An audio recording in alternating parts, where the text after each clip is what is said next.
Tahun 2024 menjadi tahun politik besar-besaran pertama kali di Indonesia. Bukan hanya pemilihan anggota legislatif, serta pemilihan presiden dan wakil presiden secara serentak pada 14 Februari 2024. Ada juga pemilihan kepala daerah seluruh Indonesia secara serentak pada 27 November 2024. Pilkada serentak 2024 akan diikuti 37 provinsi dan 508 kabupaten kota.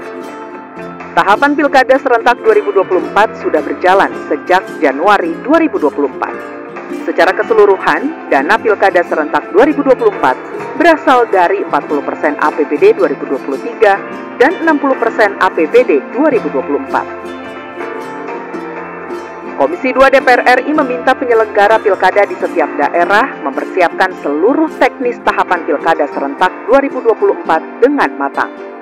Misalnya, terkait anggaran pilkada harus dikelola secara efektif dan efisien. Pasalnya, dalam penyelenggaraan pilkada sebelumnya, setiap daerah menghabiskan anggaran yang lebih.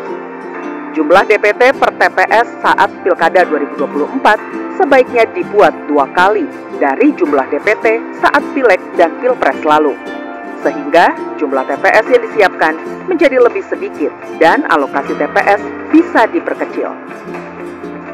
Menyangkut kepastian jumlah TPS dan DPT, karena TPS tentu berbeda dengan pemilu yang lalu.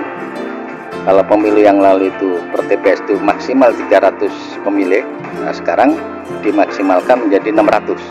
Nah, tentu dengan jumlah TPS yang lebih sedikit dari jumlah dibandingkan dengan pemilu, maka efisiensi anggaran akan tercapai di sini.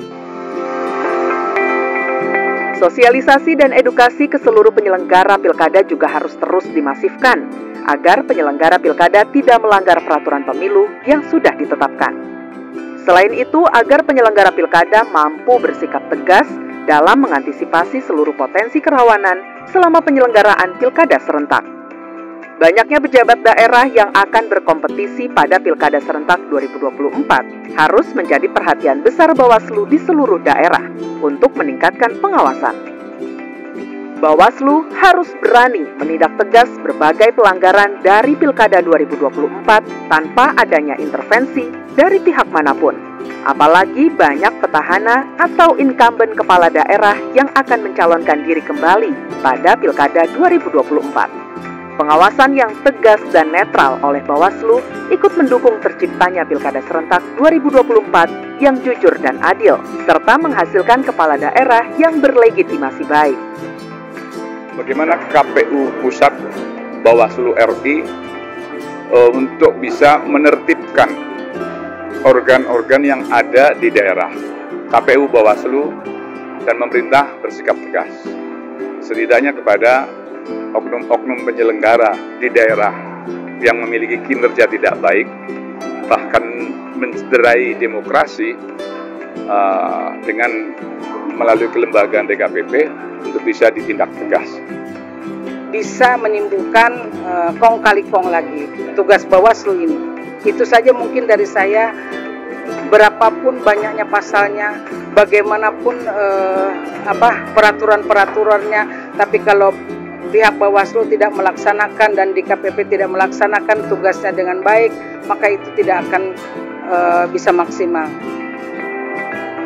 Dalam penyelenggaraan Pilkada serentak, Panitia Pemungutan Suara atau PPS dan Panitia Pemilihan Kecamatan atau PPK memiliki peran besar. Meski bersifat ad hoc, KPU pusat dan daerah harus melakukan seleksi secara ketat terhadap calon PPS dan PPK dengan mengedepankan integritas, netralitas, dan nasionalisme tinggi. Hal ini untuk mengantisipasi potensi konflik saat proses pemungutan dan perhitungan suara Pilkada serentak. PPK PPS ini adalah garda terdepan di bawah yang tidak boleh dibeli. Ya, mereka harus punya integritas, harus clear, dan harus betul-betul punya semangat nasionalis Pancasila. Itu paling pokok. Ya, karena hampir di semua daerah lain kemarin permasalahan yang menjadi bagian dari banyak sengketa ya di MK itu, di Bawaslu itu adalah karena kerja keras dari PPS dan PPK itu.